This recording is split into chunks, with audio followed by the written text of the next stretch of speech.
Panginoon, gawin mong ligtas ang aking araw at ng aking pamilya. Panginoon, maraming salamat sa mga bagong blessings na hatid na araw na ito. Alam ko, Lord, na marami ka na namang pagpapala na ibibigay sa akin. Marami kang blessings tulad na lang ng nagising ako sa araw na ito.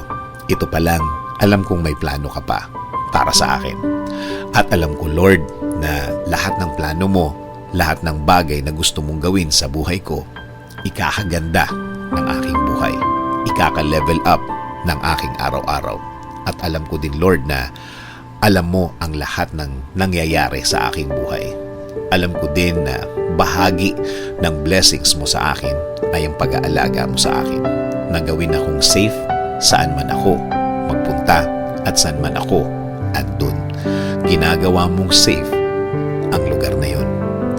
At alam ko, Lord, na since ikaw ang nangunguna ng aking buhay, alam kong patuloy mo akong i-guide sa mga darating na araw at panahon at sa lahat ng aking gagawin sa mga susunod na araw, linggo at mga taon na darating sa aking buhay. Kaya ngayon, Lord, kasama po ng aking dasal na ito na alagaan at protektahan mo din ang aking pamilya, Lord. I-bless mo sila sa lahat ng kanilang gagawin at pupuntahan. Patuloy niyo po silang i-guide at gagawing blessed kahit saan man sila magpunta. At alam ko din, Lord, na meron ka ding magandang plano para sa kanilang mga buhay. Alam kong i-guide mo din sila sa araw na ito at patuloy mo silang babantayan sa lahat ng pagkakataon ng kanilang buhay. Patuloy niyo pong pasukin ang aming mga buhay. Patuloy niyo kaming bigyan ng direksyon sa lahat ng pagkakataon. Ilagay niyo po sa aming mga buhay ang mga tamang opportunity sa aming mga daan. Bigyan niyo din po kami ng guidance sa lahat ng aming gagawin sa araw na ito at sa mga susunod, mga gagawin na nakaayon sa inyong plano, Lord, para maging pleasing po sa inyo ang aming buhay.